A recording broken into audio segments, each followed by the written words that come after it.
भाजपा के भंडारा गोंदिया लोकसभा क्षेत्र पूर्व सांसद सुनील मिंटे ने भंडारा शहर का दिन ब दिन बढ़ते यातायात की समस्या को देखते हुए जल्द से जल्द भंडारा शहर के लिए बाईपास कार्य कब संपन्न होकर कार्य पूर्ण रूप से यातायात के लिए शुरू होगा, ये देखने पहुंचे और एनबीसी न्यूज से बात करते हुए बताया कि कोरंबी देवस्थान पर भव्य महादेवशी की प्रतिमा अनावरण भी जल्द पूरी होगी। हे अगदी खरं आहे की सदर या बायपासची मागणी जेव्हापासून मी 2019ला खासदार झालो तेव्हापासूनची आपण याची मागणी सुरू केली होती।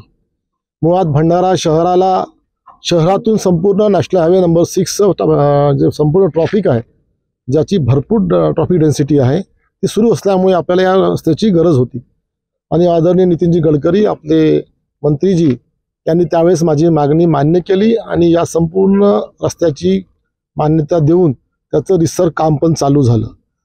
वेळेप्रमाणे तसं हे काम मागच्या जानेवारीच्या पूर्वीच ते होणं अपेक्षित होतं, परंतु याच्या ज्या पुलावरती आता उभे आहोत याची आपण डिझाईनमध्ये चेंज करून याची आपण उंची वाढवली।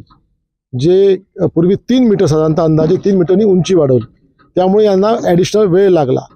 सोबतच आपल्या भेलेवाड्याला इथून काही प्राणी साधारणतः दुसऱ्या दोन्ही बाजूला या बाजूनी त्या बाजूला प्राणी जातात, वन्य प्राणी जातात, त्यांच्या सोयीकरता अजून एक एक्स्ट्रा ब्रिजची आपण मागणी केली, त्याच्यामुळे साधारण थोडासा याला वेळ झाला। आता मात्र आपण जे बघतोय साधारणतः एकूण 6 लेनचा रस्ता आहे, 3 लेन आता उभे आहोत, उर्वरित 3 लेनचं काम आताच अगदी शेवटच्या टोकाचं काम चालू आहे। मला असं वाटतं की दोन्ही दृष्टीने जर विचार केला आपण पूर्ण 6 लेन साधारणतः मार्च पर्यंत यांचे दोन्ही 6 लेनचं काम पूर्ण होईल।